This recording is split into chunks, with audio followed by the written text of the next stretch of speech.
Hello, everyone, and welcome to Third Impact Anime. I am your first time and humble host, Bill, and with me today is Andrew. Hey Bill, how you doing? I'm doing quite well. Happy Valentine's Day. Happy Valentine's Day, my friend, or happy I love you. Valentine's Day week. I don't know when this will be released, but hopefully during Valentine's Day week. Hopefully, because that's the whole plan behind this episode. That is the secret plan. Mm-hmm. Maybe not so secret. No. But so today we're going to be talking about romance anime and also probably going to be reaching on other kind of side topics like visual novels and who is best girl, because that is the constant debate that will never go away. No, it won't. Even though, some people may wish it will, but it will never go away. Yeah, but before we get into that, what have you been up to, Andrew? Not really. I've just been playing like a ton of Fortnite, and I know that is so normie of me, but like that game's just way too much fun. I swear. Now, what makes it different than like other shooters that makes it so addicting? Well, I mean, the art style one, it reminds me a lot of Overwatch, and I like Overwatch too, so that's always a plus. And like with PlayerUnknown's Battlegrounds, the looting system is sort of clunky, and like it's really, I don't want to say realistic, but like it looks like more like a modern game, in the traditional sense of the word. But it's just slightly different because its looting system is very simple and very streamlined, and you don't have like a million things you could pick up. You only have a few set things you could pick up, and the map is small and the games are quick, so it does everything right for a battle royale game. Nice. Yeah, I've heard a lot of press about it, but I have not played it yet. But me, I'm Mr. Hipster. Mr. Hipster, Mr. Hearthstone. Yeah, I won't get into Hearthstone because I know that would drive you up the walls, but it's okay. I don't have anything against Hearthstone. I just have you being into that. I'm against you being into Hearthstone. That's it. Well, it's my Magic the Gathering fix, so that's why I'm in it. Maybe when Magic Arena gets launched, then I will leave Hearthstone for good, and we'll see. When Magic Arena launches, I will play Magic Arena with you, and you will teach me how to play. I think we'll be teaching each other how to play because I haven't played Magic in forever. You know what? I may play. Okay, this is sort of getting off, but like, you know what? One of these days I will play Hearthstone with you, Bill. One of these days. Woo! Well, since you won't play Overwatch with me, I'll play Hearthstone with you. Well, you know what? And I will be packed if you do that. Woohoo! But as for me, I'm really just excited for the spring anime season because a lot of good shows are coming out. Like the new The Third's coming. Yeah. Legend of Galactic Heroes and My Hero Academia Season 3. Woohoo! Yes!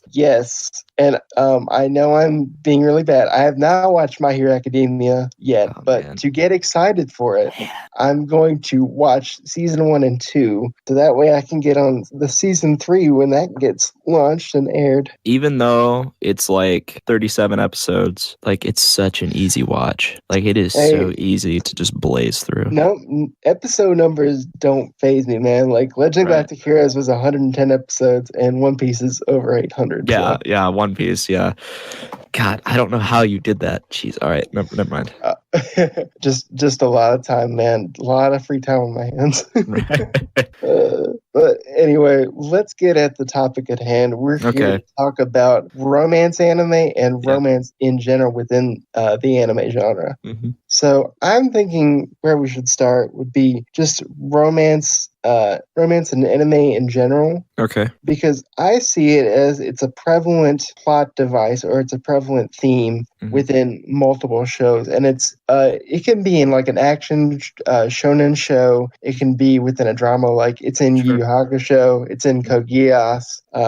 It's a constant theme. Why do you think that's the case? Well, being that the Japanese society is sort of, they have a population problem. Well, they have had a population problem in the past, and like the sort of idea of relationships over there is different from ours. So like them putting forth this like the romance in like a lot of shows, because it is in a lot of shows, though those shows may or may not actually be about romance. I think it just sort of maybe perhaps fills a void in people, and that can happen in any society. The reason some people, watch a lot of romance anime is to perhaps fill a void. But I don't know, it just sort of adds something, and cute girls and being in romance and in any kind of show always warms the heart. So that could be a reason as well. Yeah, I could definitely see that. I think it also has to do with romance equaling a certain nostalgia, because if you look at the typical romance show, it's usually based in high school. I think it brings back like moments when you weren't doing the daily work grind and you had a lot more social interactions in your high school days. And I think romance kind of brings that out in the Japanese population, probably. Sure, yeah. And I have a few shows on my list one, two, three, four, five shows on my list that are, either closely based or loosely based around, the high school age people.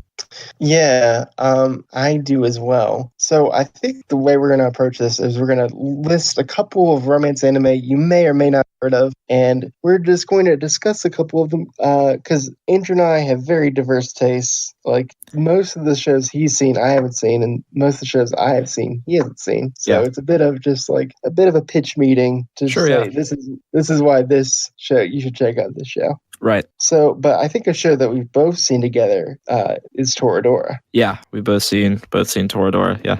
What do you think of Toradora in general? Man, this is a show that sort of confuses me.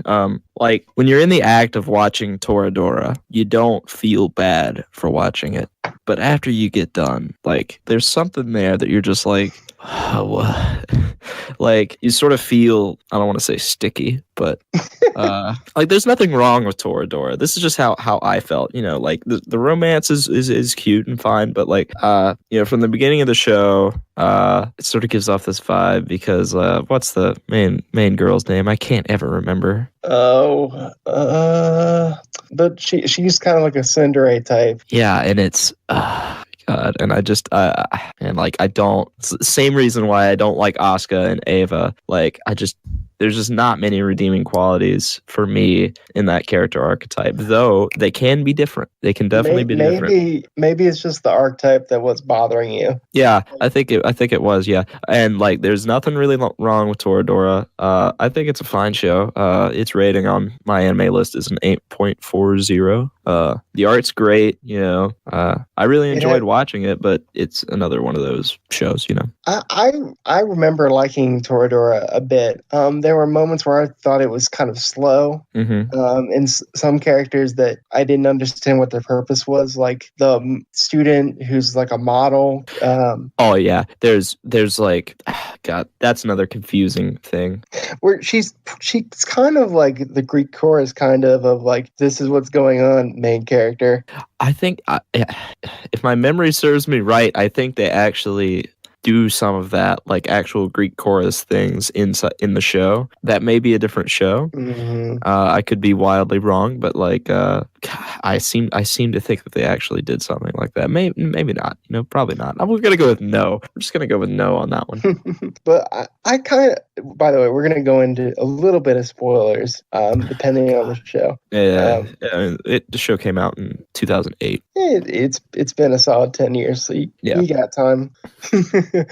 Yeah. I liked the way that show ended, where they kind of didn't have a definitive, like, we're going to be together forever. Because I think that's one thing that romance shows and just romance in movies in general do a lot of we're having the happy ending where they finally get together, where in Toradora, they run away and we're just going to live together. But then they realize, like, wait, what we're doing is not a great idea. And so we should see kind of where we are in the future. Whereas in American movies, they would just be like, we're happy and we're going to run away together. It's kind of like it's a weird Western comparison, but it's kind of like the ending to The Graduate, where they're kind of like, oh, what did we do? Yeah.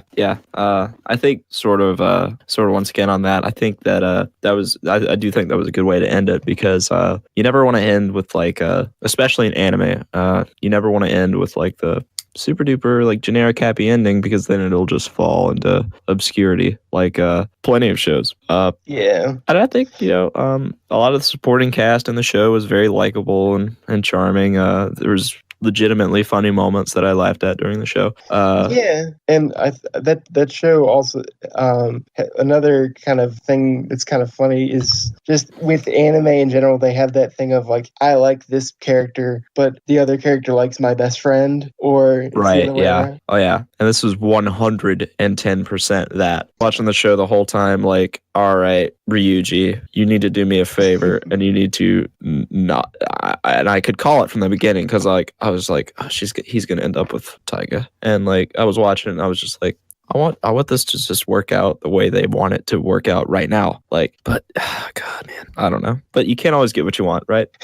Yeah, and it's just kind of the funny thing with these type of shows is they're always like, I'm too scared to talk to this person, so I'm just kind of find a weird workaround. It's all the same. It's where all they'll the fall for me, same. and that's a recurring plot thread that you see in a lot of romance shows. Which it's frustrating, but it's realistic, because when you're young, when you're like a young teenager, you're kind of like, I don't know what to do. I can't feel my legs. Yeah, I don't know. My sweat glands. Oh, yeah. So I can kind of understand that, but I kind of wish sometimes in these shows where they would just kind of have one character where immediately go up and say like, look, I like you, and then deal with the fallout with that. I think that would be interesting approach. There was a show that came out not too long ago, maybe a few seasons ago, maybe a few years ago, that wasn't good, but it did, like, in the first episode, like, the love interests kissed, and then for like the rest of the show, it was like, why am I watching this now? Because they already kissed in the first episode, like, so like whenever like that happens in an anime, or whenever, like, I understand why they go for this like general structure of where like, oh, I don't know how to talk to this person, and then it's like, oh, a misunderstanding, oh, another one, and like, see, I understand why they go for that, because it's like a rising action in a novel or a film. Like, it's the same principle, but it's rinsed and repeated. And like, there's a few shows that do it right. One of them's on my list, and then there's a few shows that don't. Plus, they also use it for like comedy purposes too. Yeah, and that's fine. I don't have a problem with that. Well, that personally is not my cup of tea. Like, I get it for drama, but when they use it for comedy, of just like, oh, I saw you naked. It's just, I really hate that. All right, we can agree to disagree, but that's okay. It's okay, Bill. But one show that I love, that is probably my favorite romance show, is His and Her Circumstances. Okay, so the reason why this show's really good, one, give me the pitch. Give me the pitch, Bill. It's made by Gainax and was directed by Hideaki Anno. Oh my God! Of Ava fame. Does it have robots? I wish. Oh man! It does not have robots. Okay. But the interesting thing that I like about it is I think it's the perfect high school romance show. Right. Of this perfect girl who is seen as perfect with everyone, finally meets her match in this perfect guy, and she gets all bugged out about him, and it's generally progresses where they just start to develop a relationship out of it, because I think that's genuine, where sometimes when you fall for someone, it's usually someone that might just bug you for whatever reason. Right, yeah. And the nice thing I like about that show is while their romance between the two of them is central to the plot, it's not the only thing. Like, they have a group of friends that they develop, and it's about her coming into her own, where it's by being with him and just kind of breaking out of her perfect shell, she can just be more comfortable with herself. Okay. And the other thing is that the show takes a weird, dark turn at the end. Like, I'll clarify with that. During the production of the show, the manga creator did not like Anno's direction. And so Anna was let go from the project. Right. And like with any Gainax production, there was budget problems. Yeah, they ran out of money. Yes, because it's not Gainax if there's not a budget issue. Yeah, it's not Gainax if they're broke. They're not broke, sorry. So near the end, they're having to use straight up panels from the manga to illustrate what's going on. That's awesome. Where they where they're basically using voiceover and panels from the manga, or just reusing still shots from previous episodes of this is a still shot of the school. Oh man. And during that time, it's revealed that the main guy, I really need to remember his name, is a murderer. No, but he gets really like kind of scary, possessive of just like there's a new boy that gets into the school where he starts to get jealous of just like, if I lose her, then what am I? And it ends on that weird cliffhanger of like, well, what's he gonna do? You don't know. And it's just, I never see romance shows take that sort of dark turn. Yeah. And I'm always fascinated in my head of like, if they had the budget, what would they have done? Or if Anna would have stayed on, what would he have done? Yes. Mm-hmm. Also, the music is addicting in that show. Okay. It's really good. Like if I would highly recommend looking up the opening for that show. It's an earworm, and there's a lot of fun trumpet music that gets played that I just adore. If next time I go to an anime con and if I found that soundtrack in like a bin somewhere, I'd buy it. All right. It's that good. Well, that's certainly impressive. Right Stuff re-released it. Okay. And if you just want a sampler, like the first 2 episodes with the dub are on YouTube on Nozomi's channel. Okay. Okay, I might check that out. Austin has it on DVD, so I could just steal it from him. Yeah, he has the box set. I think he gave it to me. I think I may have it on my shelf. Oh, awesome! The box set is really nice. Like he's given me a couple box sets. Like he gave me the box set for Azumanga Daioh as well. It's a great show, but it's a little bit of a tangent. That's okay. What show of romance do you want to talk about? Well, I'm sort of conflicted on what I want to talk about first, but there's 2 shows that are like super close to my heart, and I'm going to let you pick. So the first one is Kimi ni Todoke. So I'm just going to give you the name, and you can pick. So Kimi ni Todoke is one, and then Engaged to the Unidentified is the other one. I'm going to go with Engaged to the Unidentified. You're my friend. I like this show a lot. All right. Engaged to the Unidentified, for some reason. I wrote about this in an article. It was in my top 10 of 2017. Yeah, it was in my top 10 of 2017. I wrote about it. It came out in the winter of 2014. And boy, is this show something else. I really, really, really, really, really enjoyed the show. So essentially the plot is you have just an ordinary teenager who lives out in an undisclosed city, and then like 2 of her relatives, 2 people that live near her grandfather, out in the countryside, come and visit her house, and it's a boy and a small girl. And then when like they arrive, it's like announced, oh, hey, it's the main character is called Kobeni, and it's announced that like, oh, hey, see that guy over there that's like hiding in the corner, and like nobody noticed him, and like so he's like wears all black and has black hair. So for Engaged to the Unidentified, it's a really, really neat show about a teenager called Kobeni Yonomori, and on her 16th birthday, 2 people come down from the countryside that live near her grandpa, and they start living with them in this undisclosed town that I'm just going to call, I don't know. And let's say Persona 4 Town. Persona 4 Town. It's not like Persona 4 at all. It's just really normal. But so they come down to town, and it's a boy and a girl, and like the guy, like Kobeni's mother comes in and announces, hey, you see that guy over there? Yeah, he's your fiance. And everybody's like, huh? What is that? And so Kobeni is just like, no, what? How is this guy my fiance? And then like it said like, oh, like your granddad before he died like made this arrangement, like, you're gonna marry this kid because that's what your granddad wanted, and that's how this family works. Everybody does what grandpa wants. So she's just like, no, I hate this. Life sucks. I'm a teenager. My sister is the student council president. Everybody compares me to her, and I hate everything. But like, she's not exactly like that. She's like, she like does all the housework, and she's a good cook. And like, when these people come to like live with her, like the little girl that is the fiance's sister, like, is this lolly that is like super smart and super smart and like super responsible, with air quotes next to that, like and there's a great gif of like her doing a dance that was really popular when the show came out. She's like in front of a television doing like a fun little dance, and that was really popular. That was there were a bunch of memes made about that, because I remember seeing that before I saw the show, and that's what everybody else did.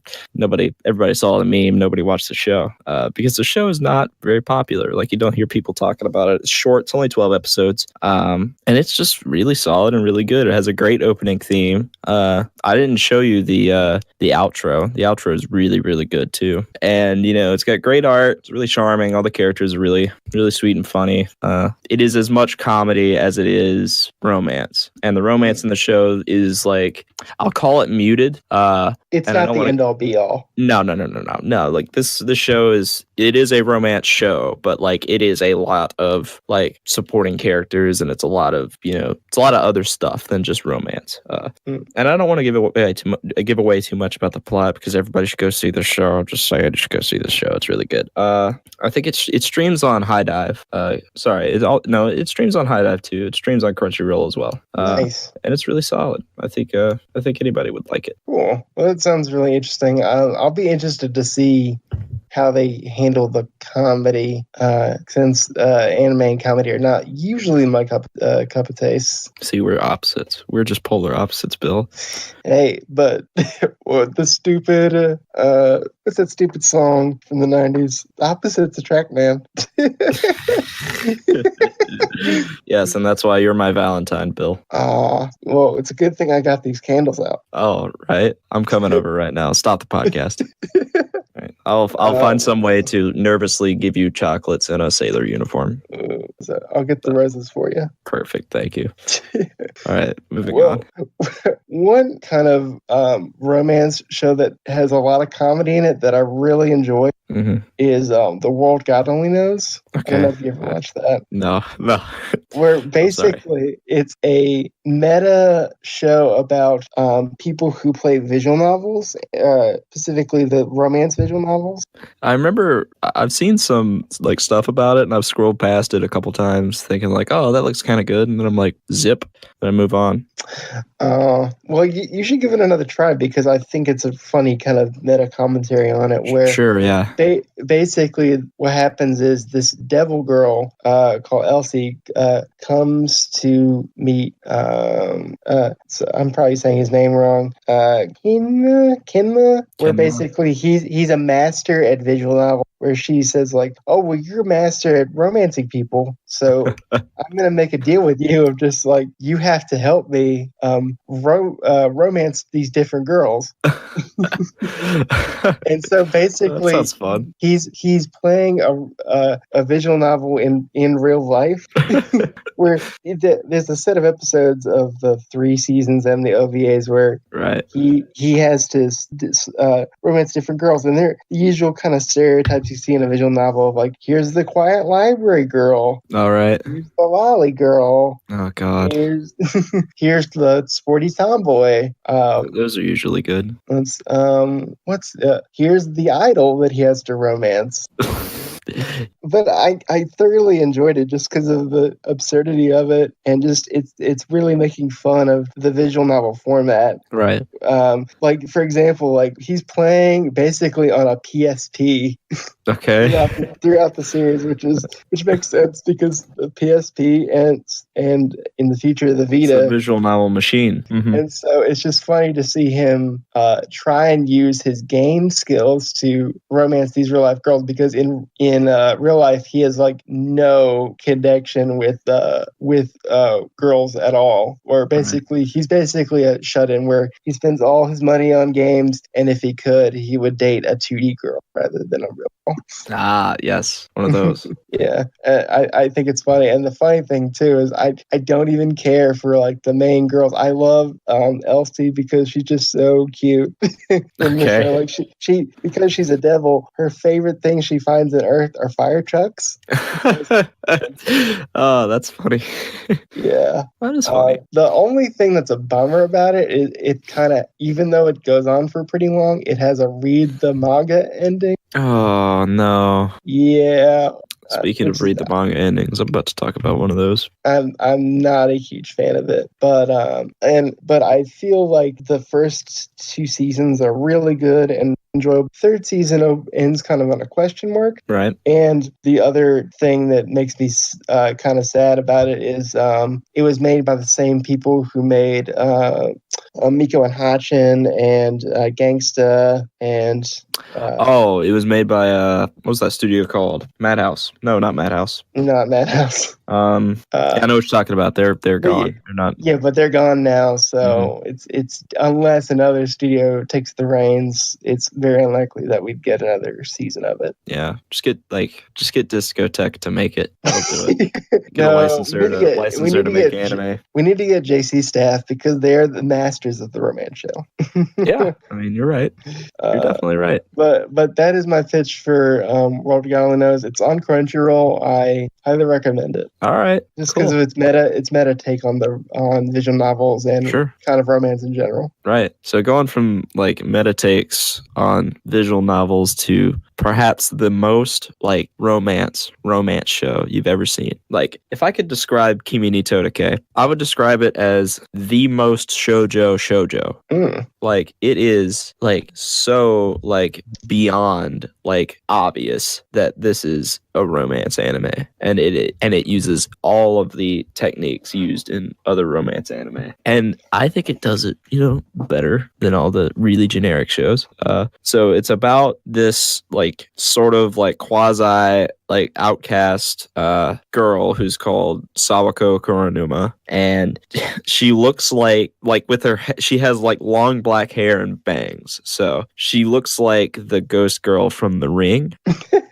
So all of her classmates call her Sadako after the ghost girl from The Ring, and she's pale and timid and quiet. And like she meets there's a popular boy in class called Kazuhaya Shoto, and like he's like the popular boy that all the girls like, right? Like I think he has a fan club. I'm not sure.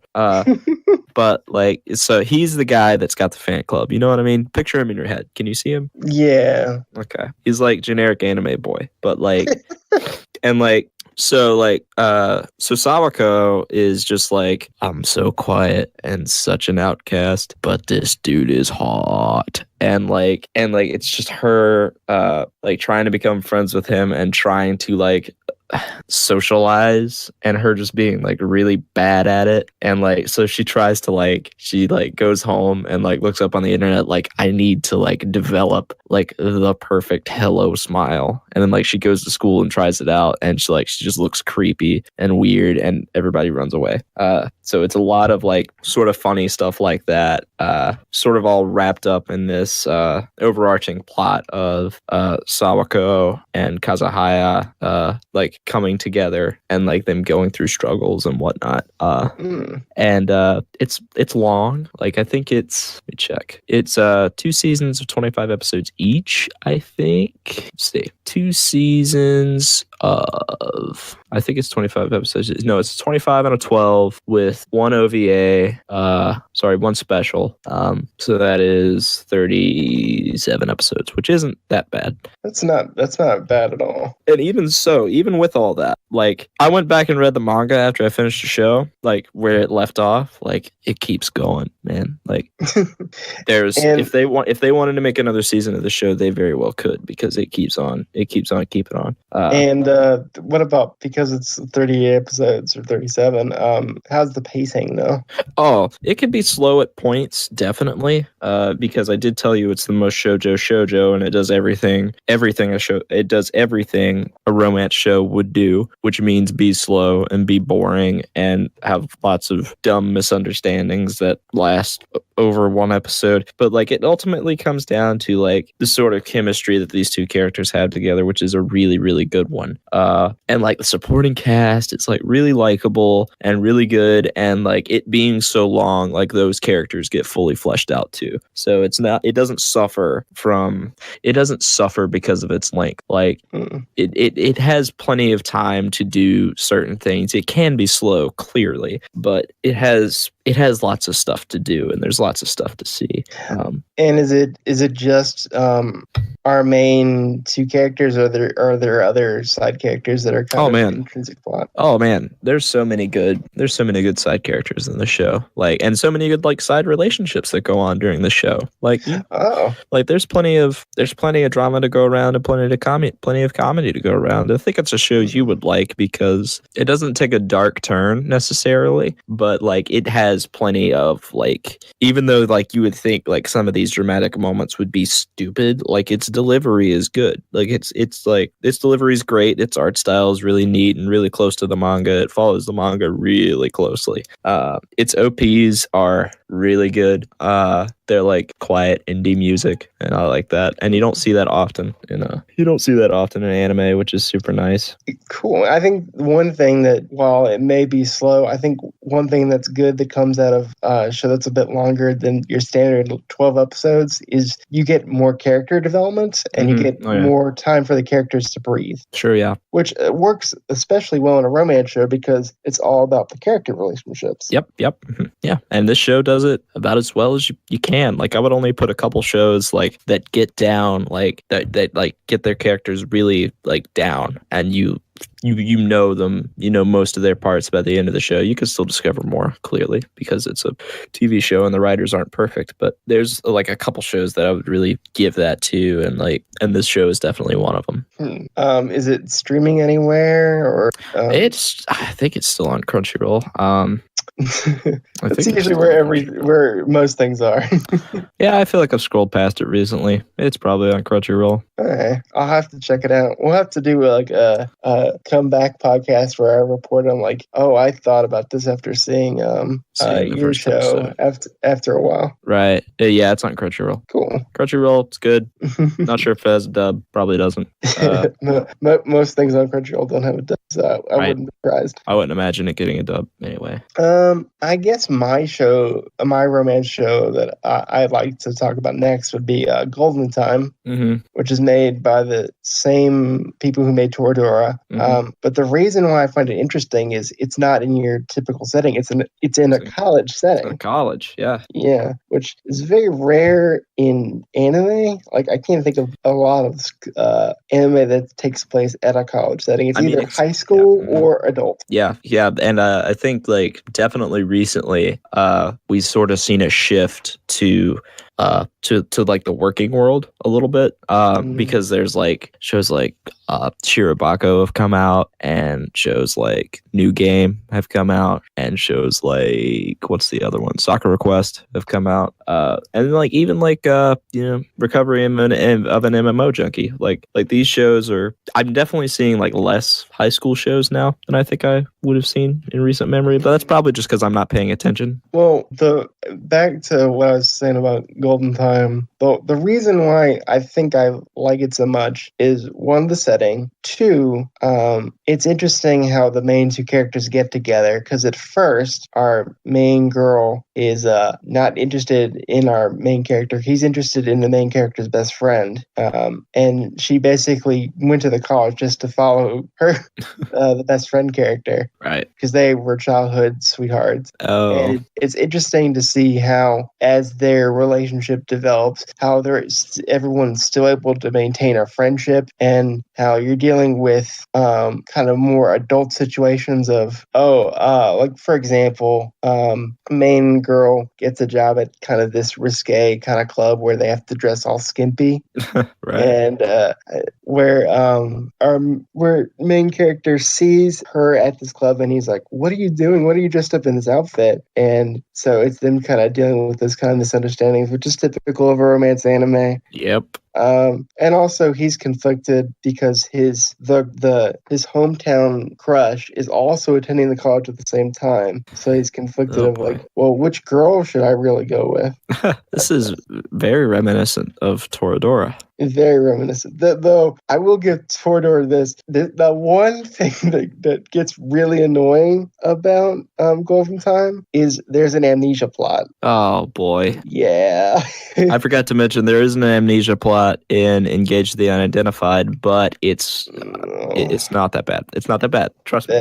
That seems to be another trope I see in romance shows. Right. Thinking off the top of my head is amnesia. I don't know why, but it's not great.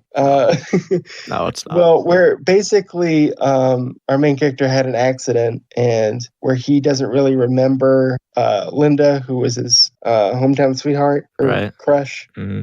And he has this weird back and forth with his past self of like, I want to be with her. Well, my past self wants to be with Linda, and so it's this weird like he's haunted by this weird kind of ghost of his former self, which gets really stupid. But if you could get past Ghost Bondi, which is his name was Bondi. Okay. And his horrible, stupid amnesia plot. I enjoyed the character interactions of Golden Time. You're not selling this very well, Bill. Not selling this very well. Because Ghost Theory was just so stupid. Oh, jeez. Austin did buy me the first volume of Golden Time, the manga, and it's sitting on my bookshelf right now. So I may go and read it. I'm sorry, what'd you say? I may go and read it. Well, cool. I think the art style is really colorful. When Yuji Horii, who is a big voice actress in Japan, she does the opening and closing songs, which are really good. So I highly recommend those. I recommend Golden Time with some trepidation of just get past the amnesia plot and to go Bondi. It's pretty good. I mean, let's be honest. Like we're recommending these shows, but of course you got to go into all of these with some trepidation because the romance genre itself is a black hole of just like average. So like it's a dangerous place. Of myth. Oh man, it's a dangerous place. It's a dangerous place.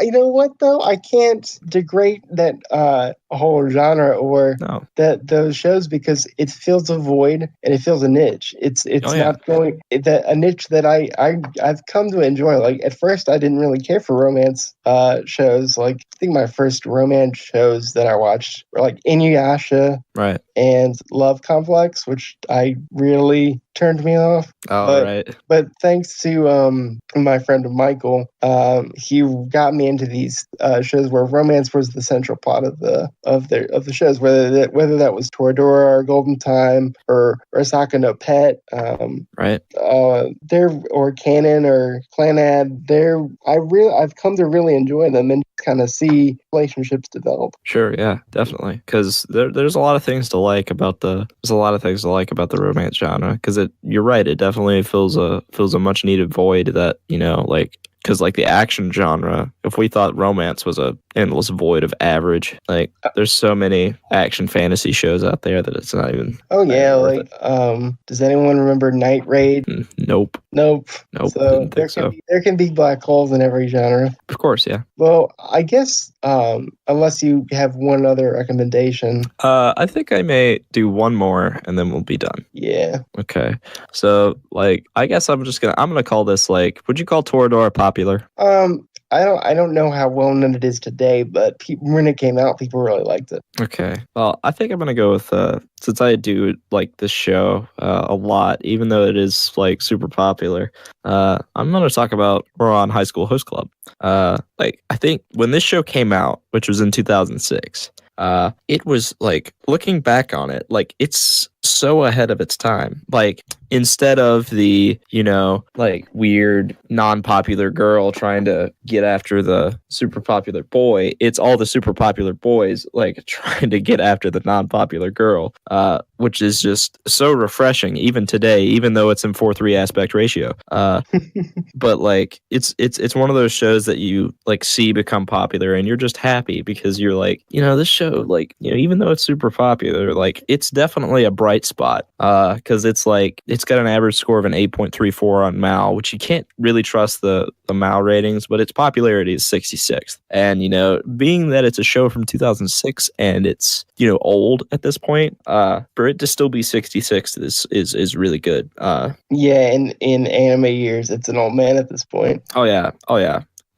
And the fact that Haruhi Fujioka is the main character, if you didn't know. So like I'm gonna give you a little bit of plot because some people may have not seen this show and some people may want to see it. So I may as well. Including myself. I have not seen a run yet. I think you should watch it, Bill, because it's quite good. So I'll just give you a little bit of plot. So Haruhi Fujioka she's the main character. She's like a girl that gets mistaken for a boy a lot, and like she gets accepted into this like super pompous and elite like high school that is like because of her grades and not because she's rich. So like when she gets into the school, she's like, this place is so weird. I just want to go somewhere and study. So she gets to looking around and she's like, oh, look, it's an abandoned music room. I'll come in here and see if I can study a little bit. So anyway, so she goes in this music room and she finds this pretty boy club that essentially like pawn out their like time and like sell their time to spend with girls at high school, and they essentially make money for it. So it's a big like fraud scheme. And like she goes in there and she's just like, what is this strange place? And she ends up like breaking a super expensive vase. And then like so like all the guys are just like, well, to work off all this debt, you need to do blah blah blah blah blah blah, become our whipping boy. And they don't know she's a girl. That's one fun thing. It hides the fact that she's a girl for the entire episode. Oh, okay. Huh. And like it's sort of jarring when you first see it and you're just like, oh, wait a minute, that's a girl. So she ends up having to like play a boy for the entire show. And of course, like some people get suspicious, and like all the guys in the club know, of course. And like so she just goes around and does her thing, but she ends up like sort of noticing things about like each of the members of the host club that sort of average people don't notice. Like she recognizes like insecurities of people and like recognizes the differences between the two twins where nobody can tell.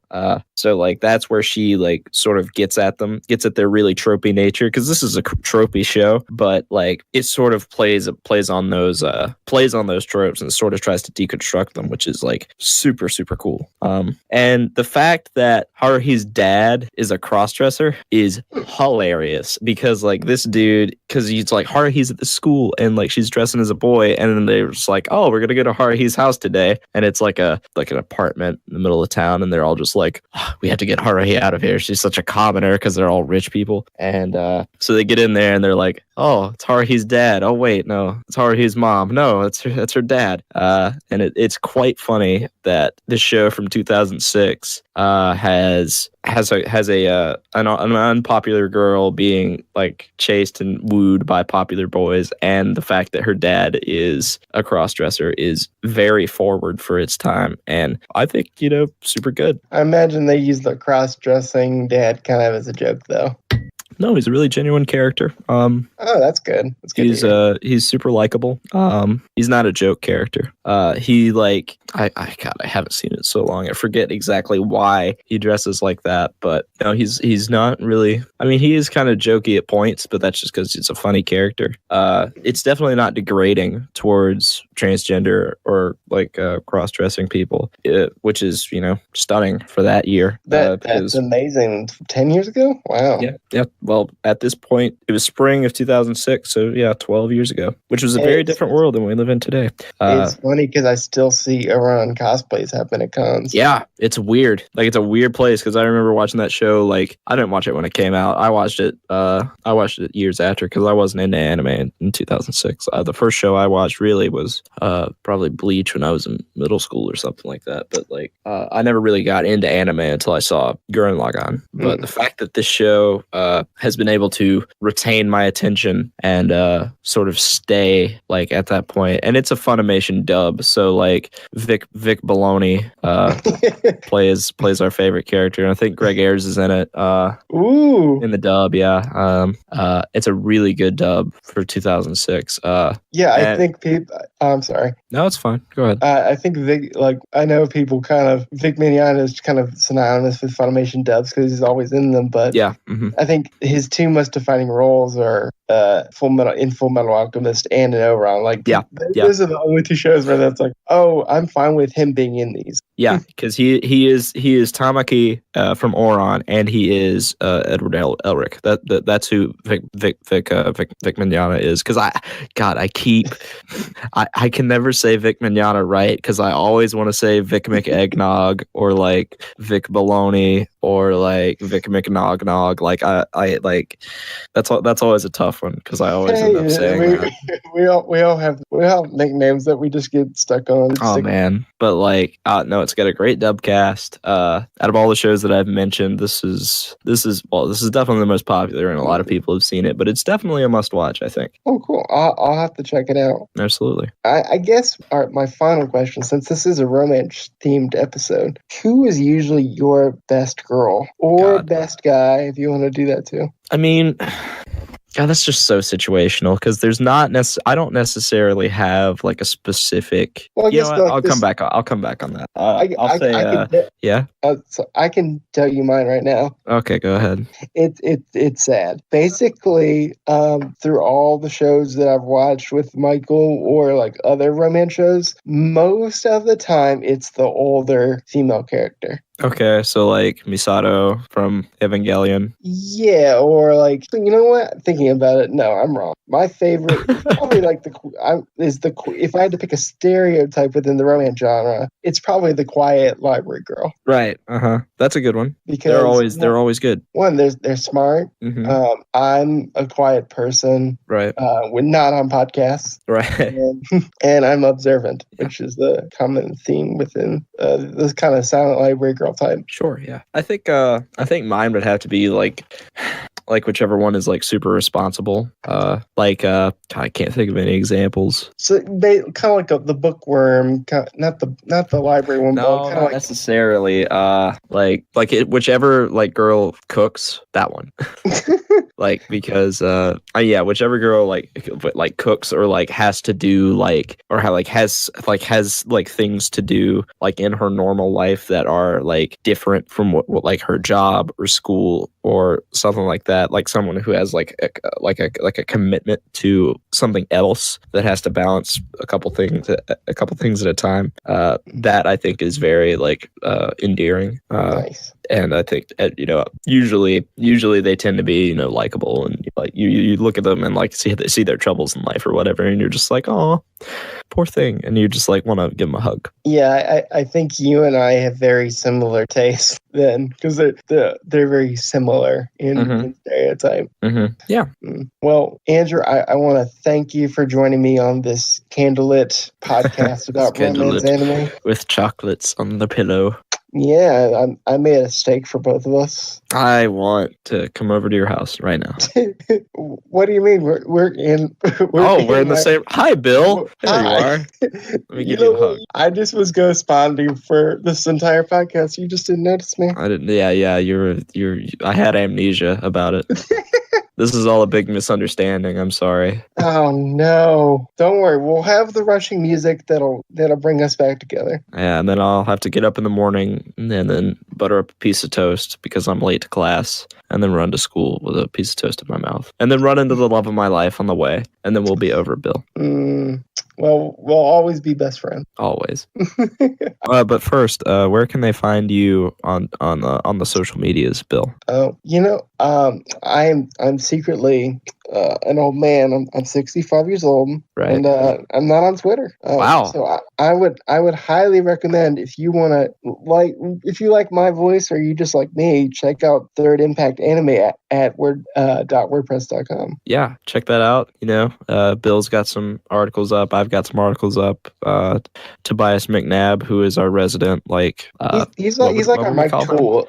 I would describe him as he's our Mike Tool group. Right. Yeah. He's not a tool. He is just good at everything he does. No. Have you never heard of Mike Tool? Oh, I thought you meant no, I haven't. Oh, okay. Well, okay. That's all flat with me. But that's okay. Don't worry about it. But you can find me on Twitter. I'm at toaster_Mike. I tweet about anime sometimes, but mostly it's retweeting stuff about Wake Forest. And of course, follow Third Impact Anime on Twitter and go look at the WordPress. We've got some articles up and some other podcasts up there. So we appreciate everybody listening. Yeah. I'm probably gonna have to have you back for a sports chat about sports anime. I haven't seen a lot of sports anime. Oh, well. But we can definitely do that. We can definitely sort of have sort of something like this where you try and get me to watch sports anime. Oh boy, everyone! I'm just gonna tease you. Go check out the Slam Dunk dub. So good. Okay, Slam Dunk dub, romance anime, chocolates on the pillow. Bill has me a steak. Yes, the fire is burning. Fire's burning. and as the camera parts from the window, we say goodbye to everyone. Happy Valentine's Day. Happy Valentine's Day, everybody. Bye.